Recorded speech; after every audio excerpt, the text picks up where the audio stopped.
ఈ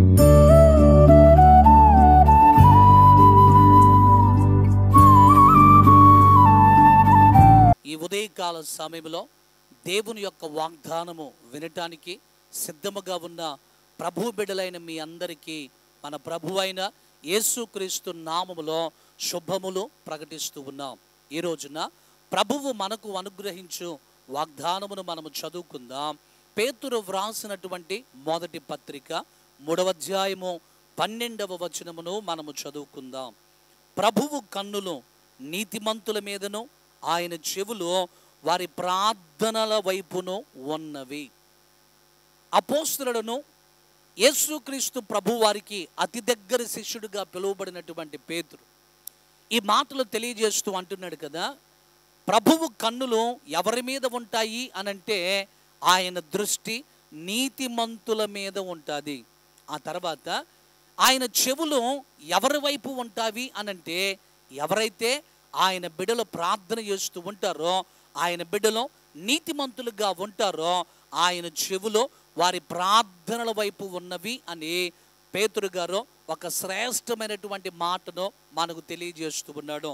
నీతిమంతులు ఎవరు అనంటే ఎవరైతే యేసయ్య రక్తము చేత కడుగబడ్డారో, ఎవరైతే యేసుక్రీస్తు ప్రభు వారి ప్రశస్తమైన యేసుక్రీస్తు ప్రభు వారి విలువైనటువంటి పరిశుద్ధ రక్తము చేత కడుగబడ్డారో వారందరూ కూడా నీతిమంతులుగా మార్చబడతారు అని ప్రభు యొక్క లేఖనము తెలియజేస్తూ ఉన్నది. అలాగైతే నీవు ప్రభు యొక్క రక్తములో కడుగుబడి విమోచింపబడ్డావు కాబట్టి యేసుక్రీస్తు ప్రభు వారి యొక్క అమూల్యమైనటువంటి రక్తము చేత నీవు కడుగబడ్డావు కాబట్టి నీవు నీతిమంతుడివి, నీవు నీతిమంతురాలివి కనుక ఇప్పుడు ఆయన కన్ను దృష్టి నీ మీద ఉన్నది.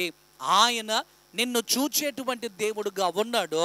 ఇప్పుడు ఆయన కన్నులో నీ మీద ఉన్నది కనుక నీవు చేసే ప్రతి ప్రార్థన ప్రభువారు వింటూ ఉన్నాడు. ఆయన ప్రార్థనలు ఆలకించేటువంటి దేవుడై ఉన్నా. అందుకే పరిశుద్ధ లేఖనములో ఒక మాట వ్రాయబడి ఉంటుంది. అదేంటంటే, ప్రార్థన ఆలకించువాడ సర్వ శరీరులు నీ యొద్దకు వచ్చెదరు అనే మాట ఉంటా. ఈ రోజున ప్రభు తన వాగ్దానము ద్వారా నీతో మాట్లాడుతూ ఉన్నాడు. ఆయన కన్నులో నీ మీద ఉన్నవి.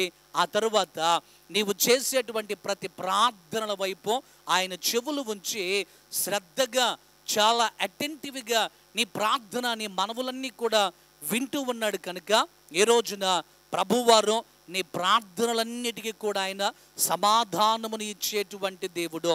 ఆయన ప్రార్థనలు ఆలకించడం మాత్రమే కాదు కానీ ప్రార్థనలో అంగీకరించేటువంటి దేవుడై ఉన్నాడు.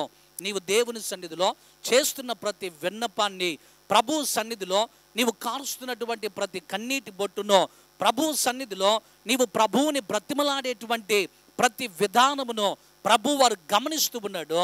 నిశ్చయముగా ఆయన దృష్టిని నీ మీద ఉంచి నీ ప్రార్థనలకు ఆయన సమాధానమును అనుగ్రహించేటువంటి దేవుడు కనుక నీ ప్రతి ప్రార్థన ఆయన సన్నిధికి నైవేద్యము వలె, ధూపము వలె వెళుతూ ఉన్నది కనుక అనుకూలమైన సమయమందు ప్రభువారు నీ ప్రార్థనలన్నీ కూడా విని నీకు జవాబును అనుగ్రహిస్తాడు. కనుక నీతిమంతుడైన నీపైన, నీతిమంతురాలైనటువంటి నీపైన ప్రభువారు తన కనుదృష్టిని ఉంచి నీ ప్రార్థనలన్నీ కూడా ఆలకించి నీ జీవితంలో గొప్ప కార్యములో, అద్భుతమైనటువంటి కార్యములో ప్రభువారు ఈ దినమున జరిగించునుగాక.